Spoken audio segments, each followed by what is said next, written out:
नमस्कार मेरे प्यारे YouTube के सब्सक्राइबर साथियों। आज की कहानी आपको एक ऐसे खौफनाक सफर पर ले जाएगी जहां जिन्न की रहस्यमयी ताकतें, बदले की आग और इंसानी कमजोरी का एक खतरनाक खेल देखने को मिलेगा। यह कहानी न सिर्फ आपकी रूह को कंपा देगी बल्कि आपके दिल में सवाल भी छोड़ जाएगी, क्या वाकई अदृश्य ताकतें हमारे चारों ओर मौजूद हैं? तो दोस्तों, अपने ईयरफोन लगाइए और खुद को इस रहस्यमयी सफर के लिए तैयार कीजिए। कहानी शुरू होती है राजस्थान के एक छोटे से गांव खुर्द से, जो चारों ओर से रेगिस्तान और सुनसान इलाकों से घिरा हुआ था। गांव में एक पुराना और वीरान हवेली नुमा घर था जिसे लोग जिन्न की हवेली कहते थे। कहा जाता था कि इस हवेली में एक जिन्न कैद था जो अपनी ताकतों से गांव वालों को परेशान करता था। कई साल पहले गांव के एक बुजुर्ग तांत्रिक ने इस जिन्न को एक पुराने मटके में कैद कर दिया था और उसे हवेली के तहखाने में छिपा दिया था। लेकिन एक शर्त थी, उस मटके को कभी भी छेड़ा नहीं जाना चाहिए। सालों तक यह राज गांव वालों के बीच दबी जुबान में चलता रहा, लेकिन हर रात हवेली से आती अजीब आवाजें और रहस्यमयी घटनाएं लोगों को डराती रहीं। गांव के बच्चे वहां खेलने से डरते थे और बड़ों ने उस हवेली के पास जाना ही बंद कर दिया था। लेकिन कहानी तब शुरू हुई जब गांव में एक नया परिवार रहने आया। रमेश,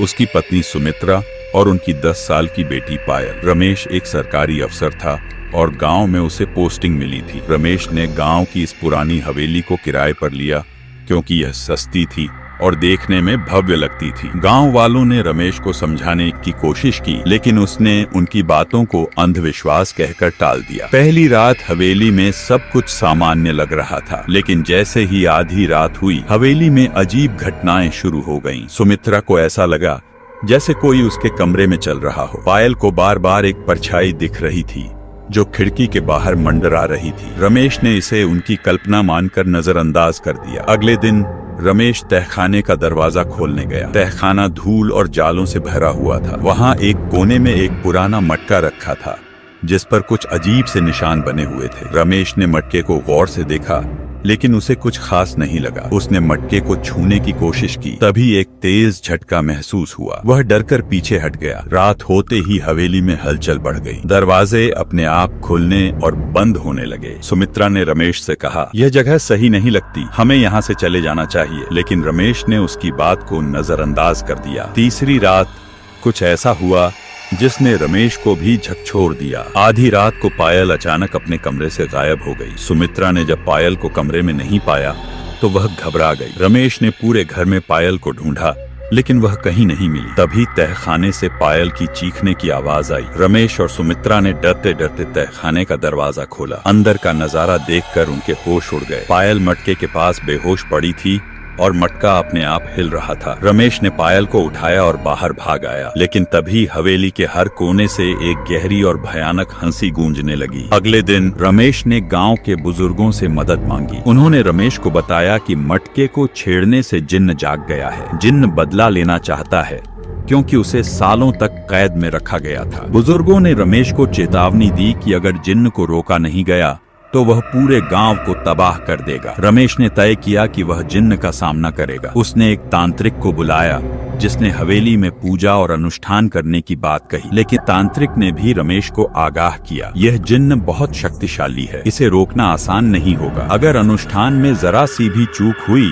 तो इसके परिणाम घातक हो सकते हैं। रात को अनुष्ठान शुरू हुआ। तांत्रिक ने मंत्रोच्चार करना शुरू किया और रमेश और सुमित्रा ने पायल को अपने पास सुरक्षित रखा। लेकिन जैसे ही अनुष्ठान ने जोर पकड़ा, हवेली में अजीब घटनाएं शुरू हो गईं। दीवारों पर अजीब आकृतियां बनने लगीं और हवेली में एक तेज आंधी चलने लगी। तभी मटका अपने आप हवा में उठ गया और उसमें से एक भयानक परछाई बाहर निकली। वह जिन्न था। उसकी गहरी आवाज पूरे घर में गूंज रही थी, तुम लोगों ने मुझे कैद किया, मेरी ताकतें छीनी, अब मैं अपना बदला लूंगा। जिन्न ने तांत्रिक पर हमला किया, लेकिन तांत्रिक ने अपने मंत्रों से उसे पीछे धकेल दिया। रमेश और सुमित्रा ने पायल को लेकर वहां से भागने की कोशिश की, लेकिन हवेली का दरवाजा अपने आप बंद हो गया। जिन्न ने रमेश को चुनौती दी, अगर तुम मुझे रोक सकते हो तो कोशिश करो, लेकिन याद रखना मैं सिर्फ बदला लेने आया हूँ। जिन्न की चुनौती ने हवेली का माहौल और भी खौफनाक बना दिया। रमेश के चेहरे पर डर साफ झलक रहा था, लेकिन उसने हिम्मत नहीं हारी। तांत्रिक ने रमेश को संकेत दिया कि वह जिन्न को अपने शब्दों से उलझाए ताकि वह मंत्र पूरा कर सके। रमेश ने कांपते हुए जिन्न से कहा, तुम्हें बदला चाहिए, लेकिन पहले यह बताओ कि तुम्हें कैद क्यों किया गया था। जिन्न की आंखें गुस्से से लाल हो गईं। उसकी गहरी आवाज गूंजी, मुझे इंसानों ने धोखा दिया। मैं उनकी मदद करता था, उनकी इच्छाएं पूरी करता था, लेकिन एक लालची तांत्रिक ने मेरी शक्तियों का गलत इस्तेमाल किया और मुझे इस मटके में कैद कर दिया। सालों तक मैंने अंधेरे में तड़पते हुए इंतजार किया और अब मैं हर उस इंसान से बदला लूंगा जिसने मेरी आजादी छीनी। तांत्रिक मंत्र पढ़ते हुए जिन्न को कमजोर करने की कोशिश कर रहा था, लेकिन जिन्न की ताकतें इतनी शक्तिशाली थीं कि हवेली की दीवारें हिलने लगीं। अचानक जिन्न ने तांत्रिक की तरफ एक तेज रोशनी फेंकी, जिससे तांत्रिक घायल हो गया और मंत्र पढ़ना बंद कर दिया। अब रमेश और उसका परिवार पूरी तरह से जिन्न के रहमो करम पर थे। जिन्न ने एक बार फिर गुस्से में कहा, तुम सबने मेरी कहानी सुनी, अब तुम्हारी बारी है। मैं तुम्हारे परिवार को खत्म कर दूंगा ताकि कोई और इंसान मुझसे दुश्मनी करने की हिम्मत न करे। सुमित्रा ने रोते हुए जिन्न से कहा, अगर तुम इतने ताकतवर हो तो क्यों नहीं हमें छोड़ देते? हम तुम्हारे दुश्मन नहीं हैं। जिन्न कुछ देर चुप रहा,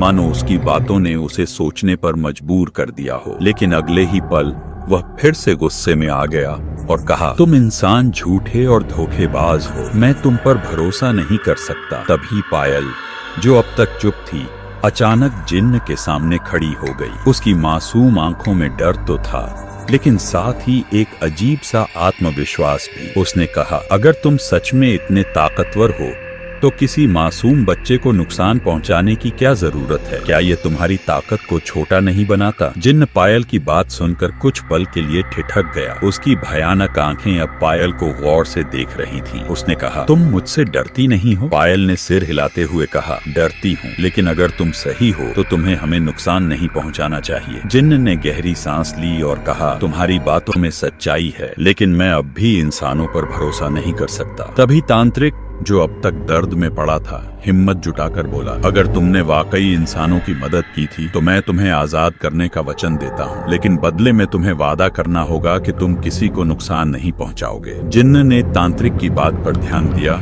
और कुछ देर सोचने के बाद कहा, अगर तुम सच में मुझे आजाद कर सकते हो तो मैं वादा करता हूँ कि मैं इस गांव को छोड़कर हमेशा के लिए चला जाऊंगा, लेकिन याद रखना, अगर तुमने मुझे धोखा दिया तो इसका अंजाम बहुत बुरा होगा। तांत्रिक ने रमेश से एक खास जड़ी बूटी और पानी लाने को कहा। रमेश ने तुरंत गांव के पास के जंगल से जड़ी बूटी ढूंढी और उसे लाकर तांत्रिक को दी। तांत्रिक ने मंत्र पढ़ते हुए जड़ी बूटी को पानी में डाला और उसे मटके पर छिड़क दिया। मटका धीरे धीरे चमकने लगा और जिन्न की परछाई कमजोर पड़ने लगी। जिन्न ने एक आखिरी बार हवेली की तरफ देखा और कहा, मैं तुम्हें माफ कर रहा हूँ, लेकिन याद रखना, इंसान की सबसे बड़ी कमजोरी उसका लालच है। अगर तुमने इसे नहीं छोड़ा तो तुम्हारा विनाश निश्चित है। यह कहकर जिन्न धीरे धीरे गायब हो गया। हवेली में अब शांति थी। रमेश, सुमित्रा और पायल ने राहत की सांस ली। लेकिन क्या जिन्न सच में चला गया था या यह सिर्फ एक शुरुआत थी? क्या तांत्रिक ने उसे पूरी तरह से आजाद किया था या उसकी ताकतें अब भी हवेली में मौजूद थीं? जिन्न के गायब होने के बाद हवेली में सब कुछ शांत हो गया, लेकिन रमेश के परिवार के दिलों में डर अब भी बना हुआ था। पायल की मासूमियत और तांत्रिक की सूझबूझ ने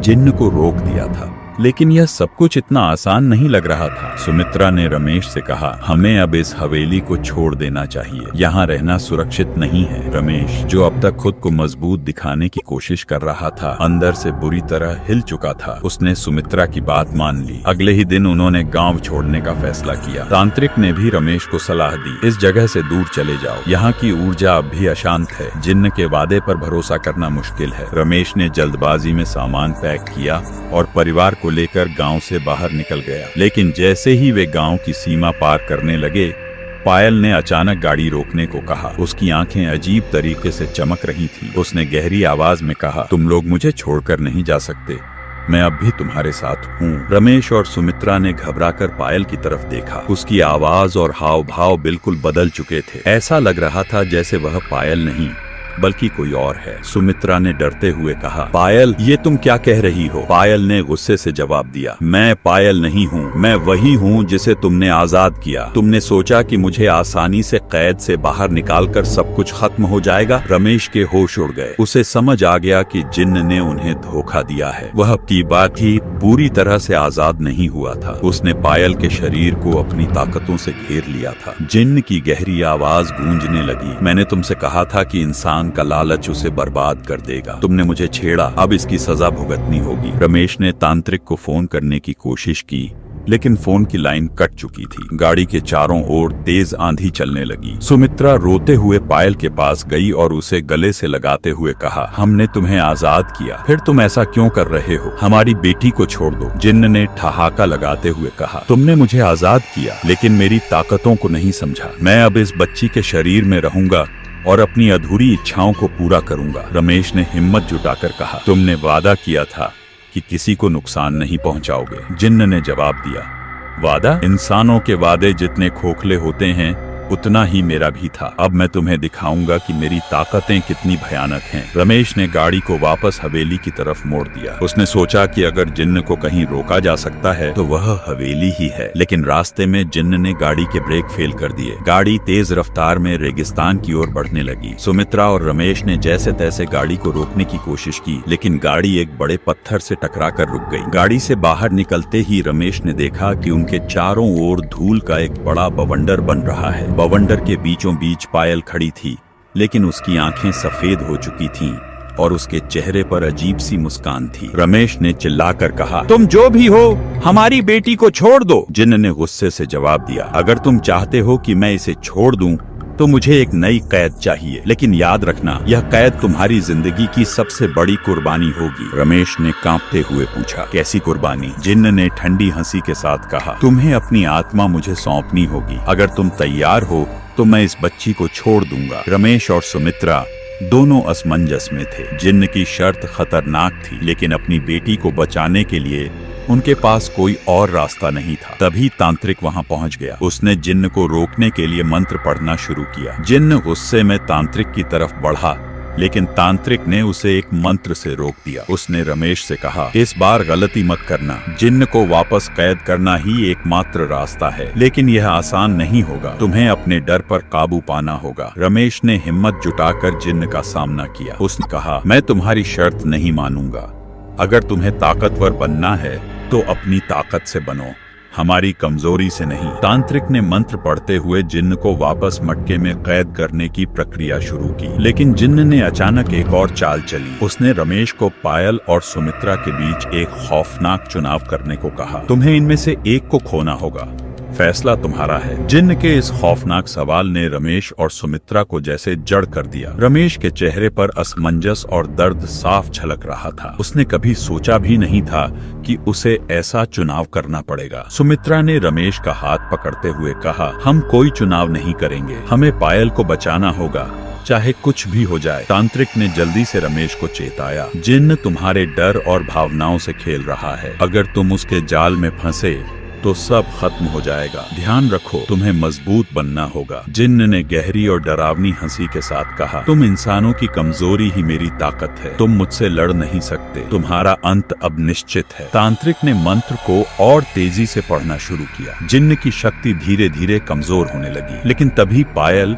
जो अब भी जिन्न के कब्जे में थी, अचानक हवा में उठ गई। उसकी आंखों से सफेद रोशनी निकलने लगी और जिन्न ने गुस्से में चिल्लाते हुए कहा, अगर मुझे रोका गया तो यह बच्ची कभी वापस नहीं आएगी। रमेश ने अपनी सारी हिम्मत जुटाई और जिन्न की तरफ बढ़ते हुए कहा, मैंने तुमसे कहा था कि हम तुम्हें रोकेंगे। तुम कितने भी ताकतवर क्यों न हो, हमारी इच्छा शक्ति तुमसे ज्यादा मजबूत है। रमेश ने मटके को उठाया और उसे तांत्रिक के निर्देशानुसार एक खास चक्र के बीच में रख दिया। तांत्रिक ने रमेश से कहा, तुम्हें अपनी आत्मा की शक्ति से इस मटके को सील करना होगा। यह प्रक्रिया खतरनाक है, लेकिन यही एकमात्र तरीका है। रमेश ने आंखें बंद की और पूरी ताकत से मटके को पकड़ लिया। उसने मन ही मन प्रार्थना की और कहा, अगर मेरी कुर्बानी से मेरी बेटी बच सकती है तो मैं तैयार हूँ। जिन्न ने रमेश को रोकने की कोशिश की, लेकिन तांत्रिक के मंत्रों ने उसे जकड़ लिया। हवेली के चारों ओर अजीबोगरीब आवाजें गूंजने लगीं। ऐसा लग रहा था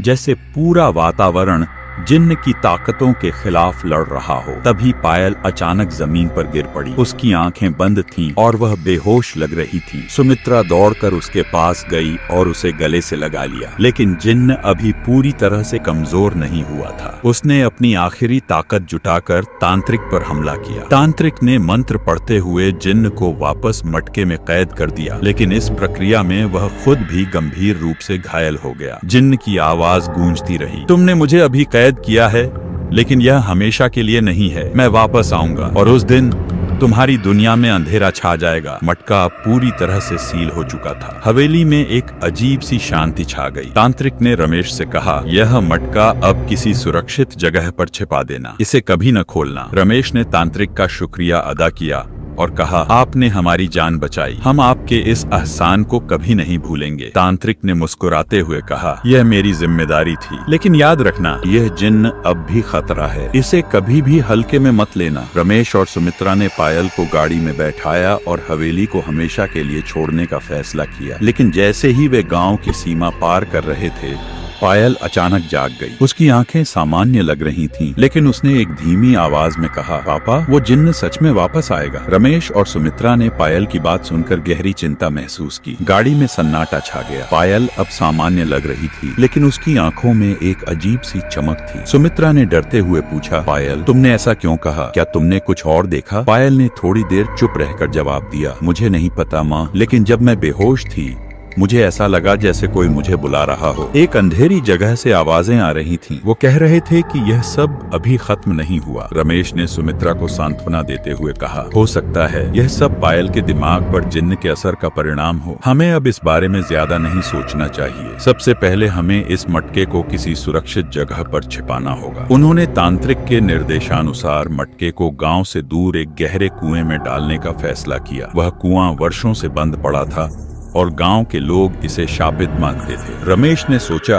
कि यह मटका वहीं सबसे सुरक्षित रहेगा। रात के अंधेरे में रमेश और सुमित्रा ने पायल को घर में ही छोड़ा और मटके को लेकर उस कुएं की तरफ बढ़े। रास्ता सुनसान और डरावना था। चारों ओर सिर्फ झींगुरों की आवाज सुनाई दे रही थी। जैसे ही वे कुएं के पास पहुंचे, अचानक हवा में एक अजीब सी सरसराहट हुई। सुमित्रा ने रमेश का हाथ पकड़कर कहा, मुझे कुछ ठीक नहीं लग रहा, ये जगह बहुत अजीब है। रमेश ने उसे शांत रहने को कहा और मटके को कुएं में डालने की तैयारी शुरू की। लेकिन जैसे ही रमेश ने मटका कुएं के किनारे रखा, उसे ऐसा महसूस हुआ जैसे किसी ने उसके कंधे पर हाथ रखा हो। रमेश ने तुरंत पीछे मुड़कर देखा, लेकिन वहां कोई नहीं था। सुमित्रा ने भी यह महसूस किया और डरते हुए कहा, रमेश जल्दी करो, यहाँ रुकना ठीक नहीं है। रमेश ने हिम्मत जुटाकर मटके को कुएं में डाल दिया। मटका कुएं की गहराई में गिरता गया और एक गूंजती हुई आवाज सुनाई दी, जैसे किसी ने गहरी सांस ली हो। रमेश और सुमित्रा ने एक दूसरे की तरफ देखा। सुमित्रा ने कहा, क्या यह आवाज सच में कुएं से आई थी? तभी अचानक कुएं के पास की जमीन हिलने लगी। ऐसा लग रहा था जैसे कोई ताकत नीचे से बाहर निकलने की कोशिश कर रही हो। रमेश ने सुमित्रा का हाथ पकड़ा और कहा, यह जगह छोड़ते हैं, जल्दी चलो। वे दोनों वहां से भागने लगे, लेकिन तभी पीछे से एक डरावनी आवाज आई, तुमने मुझे कैद कर लिया, लेकिन यह कैद हमेशा के लिए नहीं होगी। मैं वापस आऊंगा और उस दिन तुम सबकी दुनिया खत्म हो जाएगी। रमेश और सुमित्रा ने बिना पीछे मुड़े वहां से भागना जारी रखा। जैसे ही वे घर पहुंचे,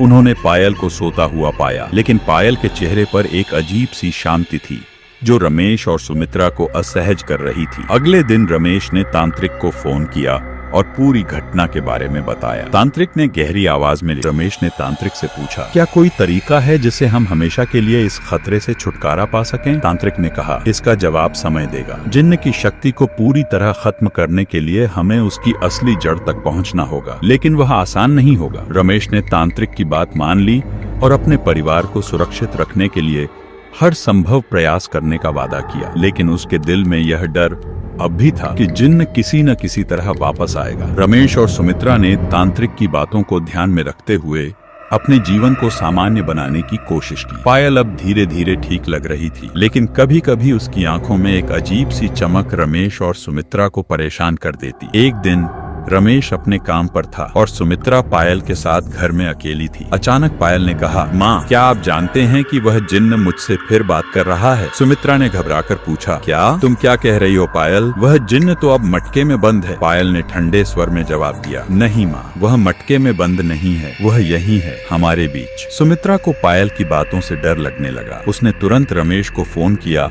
और उसे घर आने को कहा। रमेश ने जल्दी से तांत्रिक को भी फोन किया। तांत्रिक ने रमेश से कहा, अगर पायल ऐसी बातें कर रही है तो इसका मतलब है कि जिन्न का प्रभाव अब भी उस पर है। हमें जल्दी से जल्दी उस मटके की जांच करनी होगी। रमेश, सुमित्रा और तांत्रिक उस रात फिर से उस कुएं की ओर गए। रास्ता पहले से भी ज्यादा डरावना लग रहा था। चारों ओर गहरी धुंध और अजीब आवाजें माहौल को और खौफनाक बना रही थीं। जैसे ही वे कुएं के पास पहुंचे, उन्हें वहां एक अजीब दृश्य दिखाई दिया। कुएं के चारों ओर जमीन पर अजीब निशान बने हुए थे, जैसे किसी ने वहां कोई अनुष्ठान किया हो। तांत्रिक ने रमेश से कहा, यह निशान किसी साधारण इंसान के नहीं हो सकते, यहाँ कुछ गड़बड़ है, हमें सावधान रहना होगा। तांत्रिक ने मंत्र पढ़ना शुरू किया और तभी कुएं से एक गहरी और डरावनी आवाज गूंजने लगी, तुमने मुझे कैद किया, लेकिन ये कैद मुझे रोक नहीं सकती, मैं तुम्हारे हर कदम पर नजर रख रहा हूँ। तांत्रिक ने रमेश से कहा, यह जिन्न का जाल है, वह हमें डराने की कोशिश कर रहा है, हमें इस मटके को पूरी तरह नष्ट करना होगा। लेकिन तभी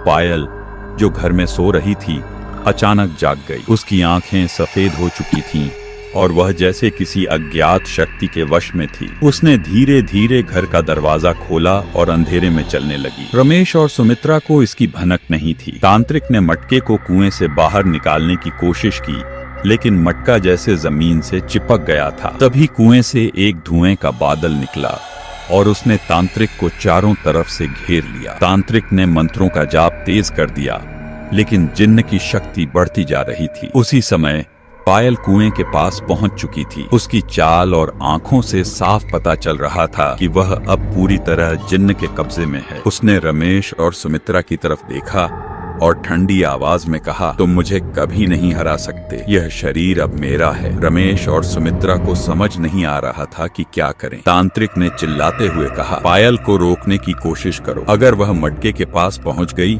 तो सब खत्म हो जाएगा। रमेश ने पायल की ओर बढ़ने की कोशिश की, लेकिन जैसे ही उसने उसे छूना चाहा, एक अदृश्य ताकत ने उसे पीछे धकेल दिया। सुमित्रा ने रोते हुए कहा, पायल, यह तुम नहीं हो, कृपया वापस आ जाओ। पायल ने उनकी बातों को अनसुना करते हुए मटके की ओर कदम बढ़ाए। तांत्रिक ने आखिरी बार अपनी पूरी शक्ति लगाकर एक शक्तिशाली मंत्र पढ़ा। तभी एक तेज रोशनी चारों ओर फैल गई और मटका हवा में उठ गया। पायल जोर से चीखते हुए जमीन पर गिर पड़ी। जिन्न की आवाज गूंजने लगी, तुमने मुझे एक बार फिर हराया, लेकिन यह मेरी हार नहीं है, मैं वापस आऊंगा और उस दिन तुम सबको मेरी ताकत का असली मतलब समझ आएगा। रोशनी के साथ मटका फट गया और जिन्न की चीखें हवा में विलीन हो गईं। पायल अब होश में आ चुकी थी, लेकिन रमेश और सुमित्रा को पता था कि यह लड़ाई अब भी खत्म नहीं हुई है। तांत्रिक ने गहरी सांस लेते हुए कहा, यह जिन्न की ताकत का सिर्फ एक हिस्सा था, उसने हमें अपनी पूरी शक्ति नहीं दिखाई। मटका नष्ट हो गया है, लेकिन जिन्न अभी भी इस दुनिया में है, वह किसी और रूप में लौट सकता है, हमें और सतर्क रहना होगा। रमेश और सुमित्रा ने पायल को घर ले जाकर आराम करने दिया। पायल अब सामान्य लग रही थी, लेकिन उसकी आंखों में अब भी थकावट और डर का असर साफ झलक रहा था। तांत्रिक ने रमेश से कहा, मुझे कुछ दिन तुम्हारे घर पर रहना होगा, मैं यहाँ रहकर पूजा पाठ करूंगा और जिन्न की शक्ति को पूरी तरह खत्म करने की कोशिश करूंगा। अगली सुबह रमेश ने गांव के बुजुर्गों से इस घटना का जिक्र किया। बुजुर्गों ने बताया कि यह जिन्न बहुत पुराना है और इसे गांव के पूर्वजों ने एक बार पहले भी कैद किया था, लेकिन उन्होंने यह नहीं बताया कि जिन्न को क्यों कैद किया गया था। रमेश ने बुजुर्गों से पूछा, क्या आपको पता है कि जिन्न इतना शक्तिशाली क्यों है? क्या इसके पीछे कोई पुरानी कहानी है? एक बुजुर्ग ने गहरी सांस लेते हुए कहा, यह जिन्न एक बार इंसान था, उसने अपनी ताकत बढ़ाने के लिए काले जादू का सहारा लिया, लेकिन उसकी शक्ति इतनी बढ़ गई कि वह खुद पर काबू नहीं रख पाया। गांव के पूर्वजों ने उसे रोकने के लिए उसे मटके में कैद कर दिया था। रमेश ने पूछा, लेकिन अब वह वापस क्यों आया है? बुजुर्ग ने कहा, यह सब उस मटके के बाहर आने की वजह से हुआ, शायद किसी ने उसे बाहर निकालने की कोशिश की हो, लेकिन अब यह तुम्हारी जिम्मेदारी है कि इसे हमेशा के लिए खत्म करो। उस रात तांत्रिक ने घर में पूजा शुरू की। उसने पायल को एक विशेष मंत्र से सुरक्षित किया और रमेश और सुमित्रा को पूजा में शामिल होने को कहा। जैसे ही पूजा शुरू हुई, घर में अजीब घटनाएं होने लगीं। खिड़कियां अपने आप खुलने लगीं और दिए की लौ बार बार बुझने लगी। तांत्रिक ने गहरी आवाज में कहा, यह जिन्न की ऊर्जा है, वह अब भी यहाँ है, लेकिन इस बार वह किसी और रूप में आया है। तभी पायल की चीख सुनाई दी। वह अपने कमरे में थी। रमेश और सुमित्रा भागते हुए उसके कमरे में पहुंचे और देखा कि पायल कमरे के बीचों बीच खड़ी थी, लेकिन उसकी आंखें फिर से सफेद हो चुकी थी। पायल ने ठंडी आवाज में कहा, तुम मुझे कैद नहीं कर सकते, यह शरीर अब मेरा है। रमेश ने तांत्रिक की ओर देखा और तांत्रिक ने कहा, हमें जल्द से जल्द इसे रोकना होगा। जिन्न ने पायल के शरीर को पूरी तरह अपने कब्जे में ले लिया है। तांत्रिक ने एक और मंत्र पढ़ना शुरू किया, लेकिन इस बार जिन्न की ताकत और ज्यादा बढ़ चुकी थी। पायल ने अपने हाथों को ऊपर उठाया और कमरे में रखी चीजें हवा में उड़ने लगी। तांत्रिक ने रमेश से कहा, तुम्हें पायल को पकड़ना होगा, लेकिन ध्यान रखना, जिन्न तुम्हें चोट पहुंचा सकता है। रमेश ने हिम्मत जुटाकर पायल की ओर कदम बढ़ाए। जैसे ही उसने पायल का हाथ पकड़ा, उसे ऐसा लगा जैसे किसी ने उसे बिजली का झटका दिया हो। रमेश ने दर्द सहते हुए पायल को कसकर पकड़ लिया और कहा, पायल, हम तुम्हें बचाएंगे, तुम इस जिन्न के चंगुल से निकलोगी। तांत्रिक ने अपने मंत्रों को तेज कर दिया और कमरे में एक तेज रोशनी फैल गई। जिन्न की चीखें पूरे घर में गूंजने लगी। पायल ने जोर से चिल्लाया और तभी उसके शरीर से एक काला धुआं निकलकर हवा में घुलने लगा। पायल अब बेहोश हो चुकी थी। तांत्रिक ने कहा, यह जिन्न की आत्मा थी, लेकिन याद रखना, यह पूरी तरह खत्म नहीं हुआ है, यह कहीं और छिप सकता है, हमें इसकी जड़ तक पहुंचना होगा। रमेश ने कहा, लेकिन इसकी जड़ कहाँ है, हमें क्या करना होगा? तांत्रिक ने कहा, इसके लिए हमें उस जगह जाना होगा जहाँ यह पहली बार कैद हुआ था।